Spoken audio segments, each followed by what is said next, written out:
Hello student, welcome to my YouTube channel base of education Mantra. Student, आज की इस video में हम करने वाले हैं क्लास 9 की वर्कशीट नंबर 7 यानी कि कार्यपत्रक नंबर 7, जो कि विषय हिंदी से संबंधित है। आज की हमारी जो ये वर्कशीट है ये 19 जुलाई 2021 की वर्कशीट है।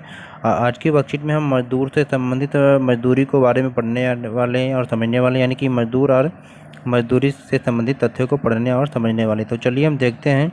चित्र में आप देख रहे हैं कि मजदूर यहाँ पर लगे हुए हैं बिल्डिंग को बनाने में, यानी कि पिलर को बनाने में। और इस दूसरे चित्र में आपको दिखाया गया है कि मजदूर किस प्रकार से किसी रोड को बनाते हैं अपनी मेहनत के बल पे, यानी इन्हें बहुत सारी मेहनत करना पड़ता है।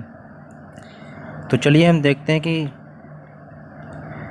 मैं मजदूर, मुझे देवों की बस्ती से क्या, अगणित बार धरा पर मैंने स्वर्ग बनाया, अंबर पर जितने तारे उतने वर्तों से मेरे पुरखों ने धरती का रूप संवारा। यानी कि मैं तो मजदूर हैं और मुझे देवताओं की बस्ती से क्या लेना।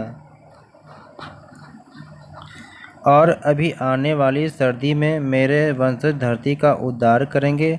इस प्यासी धरती के हित में ही लाया था हिमगिरी चीर सुखद गंगा की निर्मल धारा।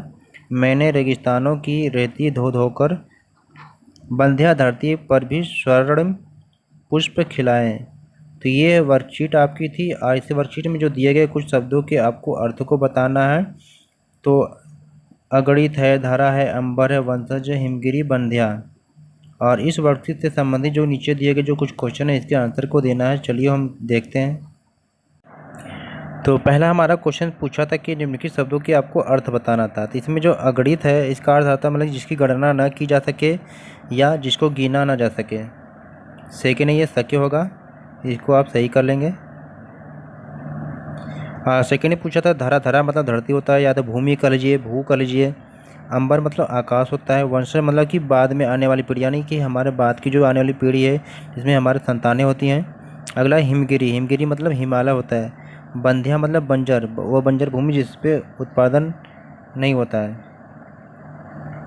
सेकेंड क्वेश्चन हमारा है कि मजदूर द्वारा धरती पर स्वर्ग बनाने से क्या तात्पर्य है। यानी कि धरती को स्वर्ग बनाने का जो कार्य है ये मजदूर वर्ग ही करता है। आप देखते हैं कि यह वर्ग अपने कठोर परिश्रम से कठिन कार्य को भी कर दिखाता है, और जो असंभव कार्य होता है इसको भी कर देता है। आप देखते होंगे कि बहुत सारी ऊंचाइयों पर ये चढ़ चढ़ के कार्य करते हैं, यानी कि कठिन रास्ते पर भी ये लगे रहते हैं। जहाँ पर जाने की संभावना नहीं होती वहाँ पर भी ये मजदूरी करते हैं।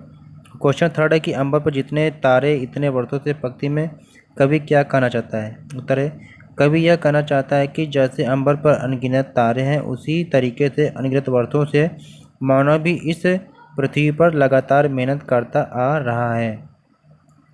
क्वेश्चन नंबर 4 हमारा है कि उपरोक्त किन लोगों के मेहनत की बात करती है। यानी कि इस कविता में किन लोगों के मेहनत की बात की गई है। तो इस कविता में मजदूरों की मेहनत की बात कही गई है। उपरोक्त कविता के लिए आपको कोई एक उपयुक्त शीर्षक देना है तो कुछ भी दे सकते हैं, चाहे मजदूर और मजदूरी दे दीजिए या मजदूर और धरती, कुछ भी लिख दीजिए। आप शीर्षक आपको देना है। क्वेश्चन नंबर 6 में आपसे पूछा गया है कि निम्न शब्दों के 3 परिभाषित शब्द आपको बताना है। धरती के भूमि, जमीन, वसुंधरा, भू, बहुत सारे बता सकते हैं। गंगा का, भागीरथी, मंदाकिनी, देवनदी, बहुत सारी आप लिख सकते हो। पुष्प के, फूल, सुमन, कुसुम। तो ये सब हमारी आज की वर्कशीट थी। तो प्लीज़ मेरे चैनल को सब्सक्राइब करिए, वीडियो को ज़्यादा से ज़्यादा लाइक और शेयर ज़रूर करें।